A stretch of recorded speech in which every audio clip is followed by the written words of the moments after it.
How to Save the World and Other Things on My To-Do List. One Woman's Totally Serious Guide to Inner World Domination by Lizzie Allan, Creator of Hilarapy. Dedication. For my spirit team, those on earth who love me through all the mess, and those in other dimensions who constantly guide me onwards. You know who you are. Thank you.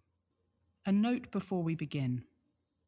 Dear friend, it's time to save the world. I know, it's a lot, but here's what I mean by it. The world I am talking about is not out there. It is in here. Your world, the one you actually live in, the one you experience every single day, exists inside you. In your thinking, in your beliefs, in the atmosphere your mind has been quietly creating since before you were old enough to question it. And here's the thing about that. Your inner world doesn't stay inside. It leaks out. It shapes every conversation you have, every room you walk into, every relationship you are in, every opportunity you do or do not allow yourself to receive. It ripples outward into the shared world we all inhabit. Your inner world is your contribution to the whole. So when I say save the world, I mean save yours. Because when you do that, something shifts in the collective field. One mind choosing love is greater than 1,000 choosing fear. One person stepping out of the grey and into the light. One human being deciding, really deciding, to think differently, to live differently, to show up differently. That is how the world actually changes. Not from the outside in, from the inside out. Starting with you, starting now, starting here. I am writing this book for the woman who has spent years trying to fit in, who towed the line, lived the life that was expected, maybe had the kids and did the whole family thing, and one day, quietly, in the middle of an ordinary Tuesday, looked up and thought, whose life is this? What am I doing here? I am writing it for the human who has a low hum of self-rejection running underneath everything, who has never quite felt like they fit the shape they were given, who has carried something private and unnamed for so long it has started to feel like just the way things are.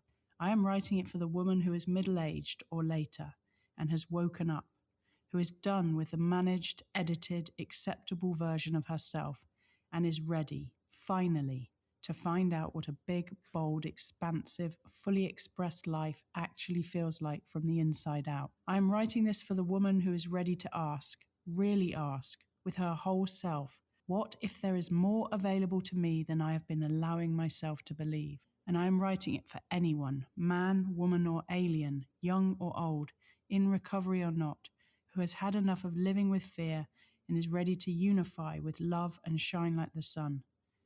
The solution is here. It has always been right where you are, as close as your very breath. It is not somewhere you have to travel to or earn or wait for the right conditions to access. It is available right now, in you, as you, through the extraordinary, reliable, completely consistent law of mind that is as real and as trustworthy as any law of nature. You plant a seed in a garden and it grows. You plant a beautiful thought in your mind and the same thing happens. This is not a metaphor. This is how it works. That is how it has always worked. And once you understand that, really absorb it, not just as a nice idea, but as a lived, felt, body-level truth. I swear you will never leave your thinking to chance again. That is what this book is for. I wrote this book because I am obsessed with this truth. I'm a geek when it comes to science of mind. I've read Ernest Holmes' This Thing Called You every day for years. I give copies to anyone who will stand still long enough to receive one. I rely on it the way other people rely on their morning coffee. Not as a nice idea, but as the actual operating system of my life. And here's what I noticed. Not everyone receives the truth the way I do. I beg my friends, my mum, my sister. I make them read it out loud with me. But the language is old, the framework can feel abstract, and without the lived experience of watching it work, without the evidence accumulated over years of trusting this law and seeing it deliver, it can be hard to fully believe. So I wanted to write my version. Yes, another book, but not a new truth. the same timeless, ancient, completely universal truth that Jesus was banging on about when he was doing the rounds a couple of thousand years ago. What he was so excited to tell everyone: ask and it is given. Ernest Holmes spent his life articulating this beautiful truth. In fact, every spiritual tradition in every corner of the world has been pointing towards it in its own language for thousands of years. As you believe, so it is. I wanted to write something that could help people access this simple, powerful, completely reliable truth through the mess and humour and chaos of a real human life. My real human life, because I have lived this work from the inside, not from a position of having it all figured out, but from the position of someone who went mad in Thailand, got sectioned in a psychiatric ward, spent years buried in addiction and shame and self-rejection, and somehow, through this work, through this law, through the daily returning to what is true, I built a life that genuinely astonishes me.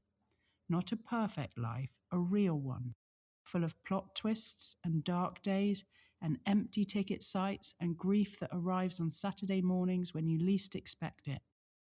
And also full of magic, of witnessing creative intelligence working through everything, of doors opening and people appearing and life meeting me exactly where my belief was, again and again, in ways I could never have engineered or planned or forced. That is what I gift to you. Not theory, but evidence. Not instruction, just an invitation. I also have a slightly larger agenda, actually massive. We are collectively in a fear-based nosedive. The world is loud and frightened, and the news a relentless amplifier of everything that is wrong. And I believe, and I mean believe with every fibre of my being, that the way out of this is not more panic. It is more people thinking with their higher minds, more people unifying with love, more people amplifying the light, more people aligned with creative intelligence. Creative intelligence has no problems. It is pure solution. I am rallying the peace troops. This book is my contribution to the cause, one item on my to-do list, my particular, specific, unrepeatable way of adding light to a world that needs it. If this book helps one person shift their perspective from fear to love, from the grey, stormy, nothing is possible atmosphere to the open, spacious, life is working with me one, then it has done its job. And if many people make that shift collectively, through this book or otherwise, everything changes in the collective field, one magical creative mind at a time. That is how to save the world, not by someone else saving us, not by waiting for the right leader or the right policy or the right moment, by you, by me, by each of us doing this work from the inside out and trusting that the ripple goes further than we can see. Which brings me to the most important thing I want you to know before you turn the first page. This book is not going to change your life. You are. I just wanted to get that out of the way. What this book is going to do is walk alongside you while you do it, point you back again and again to the only place the real change has ever been available, inside you, right now, whether you are aware of it or not. That is what this is about. That is what it has always been about. And it is simpler than you think. Not always easy, but very simple. There is a difference. And by the time you reach the last page of this book, you will know that difference in your bones. I love you, I love you, I love you. Lizzie. Somewhere in the middle of my own great unfolding.